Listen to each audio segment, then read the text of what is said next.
बिस्मिल्लाहिर्रहमानिर्रहीम। अस्सलाम वालेकुम प्यारे बच्चों, खुश आमदीद। उम्मीद करती हूँ आप सब खैरियत से होंगे। मैं हूँ आपकी टीचर आमना अमात। जैसा कि आप जानते हैं हम बाब नंबर 5 पढ़ रहे हैं। मुसलमान जनूबी एशिया में 1526 से 1857 ईस्वी तक मुगलिया सल्तनत के बारे में पढ़ रहे हैं।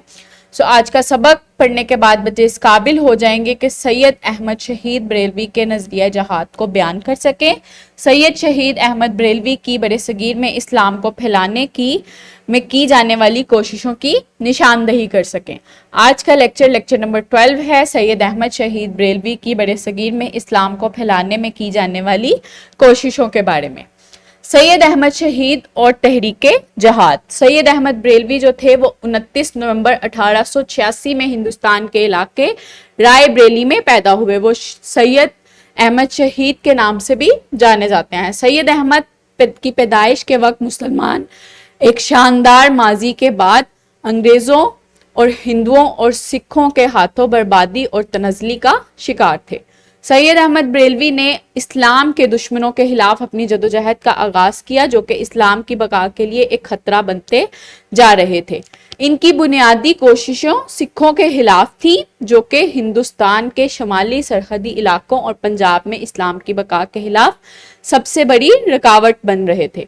वो सिखों के खिलाफ जहाद की तहरीक या मुजाहिदीन की तहरीक के आगाज से कुनिंदा थे। उन्होंने सिखों के खिलाफ जहाद की तहरीक बनाई थी। वो एक इनकलाबी इस्लामी तहरीक के नाम से जानी जाती है। वो तहरीक के मुहम्मदिया के बानी भी थे और इनके पैरोकार इन्हें अमीरुल मोमिनीन कहते थे, क्योंकि उन्होंने जहाद और मुसलमानों की बेहतरी के लिए जहाद करने की तहरीक बनाई थी।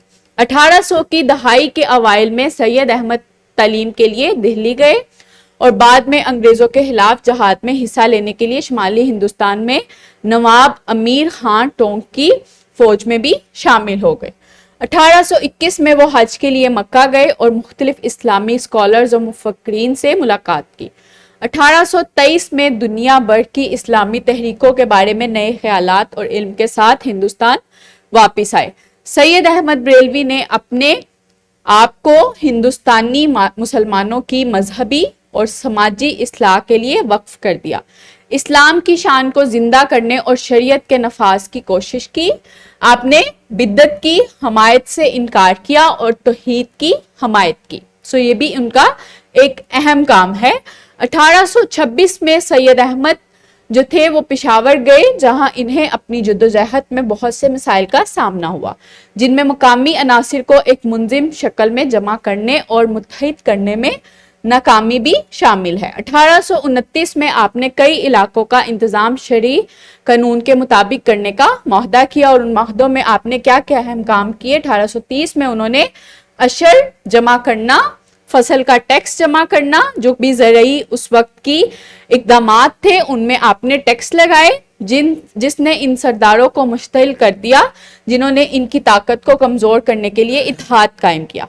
ताहम सैयद अहमद खान ने इत्तेहाद को शिकस्त दी और बाज़ाब्ता तौर पर पेशावर पर कब्जा कर लिया। बदकिस्मती से पेशावर में इनकी हुक्मरानी कुछ महीनों से ज्यादा ना चल सकी, क्योंकि एक अंदरूनी बगावत ने इन्हें बालाकोट की पहाड़ियों में पनाह लेने पर मजबूर कर दिया। 1831 में बालाकोट में शहादत हासिल की।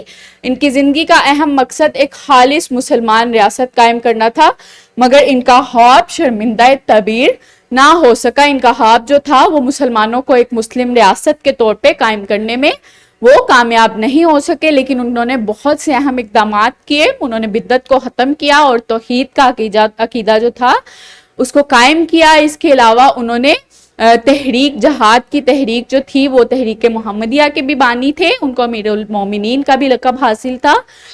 इसके अलावा उन्होंने सिखों और जो अंग्रेज थे उनके खिलाफ जहाद में बहुत अहम कोशिशें की और मुसलमानों को एक अच्छी और मजहबी और सियासी जिंदगी देने में बहुत अहम कोशिशें की।